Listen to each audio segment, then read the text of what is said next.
ದೇಶದಲ್ಲಿ ಒಂದ್ ಕಡೆ ಜಾತಿ ಗಣತಿ ಮಾಡಿ ಜನರ ದಿಕ್ಕನ್ನ ತಪ್ಪಿಸಿ ರಾಜಕಾರಣಿಗಳು ಅದರಿಂದ ಲಾಭ ಪಡ್ಕೊಂತ ಇದ್ರೆ, ಅದೇ ದೇಶದ ಇನ್ನೊಂದು ಕಡೆ ಈ ಜಾತಿ ಹೆಸರನ್ನ ಇಟ್ಕೊಂಡು ಜನರನ್ನ ವಿಭಜನೆ ಮಾಡೋದೇ ಬ್ಯಾನ್ ಮಾಡಲಾಗಿದೆ. ಎಸ್, ಕರೆಕ್ಟ್, ನೀವು ಕೇಳಿದ್ ಸರಿಯಾಗೇ ಇದೆ. ನಮ್ಮ ಕರ್ನಾಟಕದ ಸಿದ್ದರಾಮಯ್ಯವರ ಸರ್ಕಾರ ಜಾತಿ ಹೆಸರಲ್ಲಿ ಜನರನ್ನ ಡಿವೈಡ್ ಮಾಡಿ ತಮ್ಮ ವೋಟ್ ಬ್ಯಾಂಕ್ ಅನ್ನ ಭದ್ರ ಮಾಡ್ಕೊಳ್ಳಕ್ಕೆ ನಿರ್ಧಾರ ಮಾಡಿದ್ರೆ, ಉತ್ತರ ಪ್ರದೇಶದ ಯೋಗಿ ಸರ್ಕಾರ ಜಾತಿ ಹೆಸರಲ್ಲಿ ಜನ ಬೇರೆಯಾಗಿ ವೋಟ್ ಹಾಕೋ ಪರಿಸ್ಥಿತಿ ಬರಬಾರದು ಅನ್ನೋದ್ರ ಮೇಲೆ ಕೆಲಸ ಮಾಡ್ತಾ ಇದೆ. ಅಲ್ಲಿ ಈಗ ಈ ಜಾತಿ ಹೆಸರನ್ನ ಇಟ್ಕೊಂಡು ಯಾವುದೇ ಕೆಲಸ ಮಾಡೋದು ನಿಷಿದ್ಧ, ಮೀನ್ಸ್ ಟೋಟಲಿ ಬ್ಯಾನ್. ಇಲ್ಲಿ ಈ ಇಬ್ಬರು ನಾಯಕರ ಐಡಿಯಾಲಜಿನ ಯಾವುದೇ ಡೌಟ್ ಇಲ್ಲದೆ ಕಂಪ್ಲೀಟ್ ಆಗಿ ಅರ್ಥ ಮಾಡ್ಕೋಬಹುದು.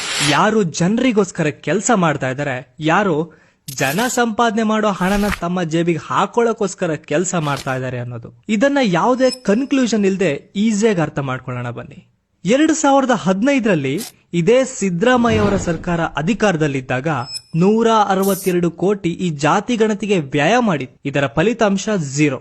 ಯಾಕಂದ್ರೆ ಅದನ್ನ ಅನ್ಸೈಂಟಿಫಿಕ್ ಅಂತ ಮೂಲೆಗೆಸಿದ್ರು. ಅಲ್ಲಿಗೆ 162 ಕೋಟಿ ನೀರಲ್ಲಿ ಹೋಮ. ಈಗ ಇದನ್ನ ಮತ್ತೆ ಸ್ಟಾರ್ಟ್ ಮಾಡಿದ್ದಾರೆ.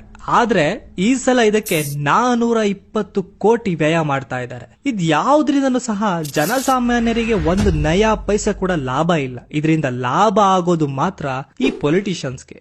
ಅವರ ವೋಟ್ ಬ್ಯಾಂಕ್ ಅನ್ನ ಅವರು ಭದ್ರ ಮಾಡ್ಕೊಂತಾರೆ ಅಷ್ಟೇ. ಇದ್ಯಾವುದನ್ನು ತಿಳ್ಕೊಳ್ದೇ ಇರೋ ಜನ ಆ ಭಾಗ್ಯ ಈ ಭಾಗ್ಯ ಅಂತ ತಮ್ಮ ಓಟನ್ನ ತಾವೇ ಮಾರ್ಕೊಂತಾರೆ.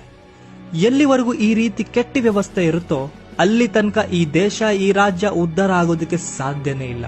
ಇದೇ ಹಣನ ಸರಿಯಾದ ಆಸ್ಪತ್ರೆ ವ್ಯವಸ್ಥೆ ಇಲ್ಲದೆ ಇರೋ ಊರಲ್ಲಿ ವ್ಯಯ ಮಾಡಿದ್ರೆ ಖಂಡಿತ ಅದರಿಂದ ಜನರಿಗೆ ಹೆಲ್ಪ್ ಆಗ್ತಾ ಇತ್ತು. ಆದ್ರೆ ಜನರಿಗೆ ಹೆಲ್ಪ್ ಮಾಡೋ ಮನಸ್ಥಿತಿ ಇರಬೇಕು ಅಷ್ಟೇ. ಅದಿಲ್ಲ ಅಂದಾಗ ಹೀಗಾಗುತ್ತೆ.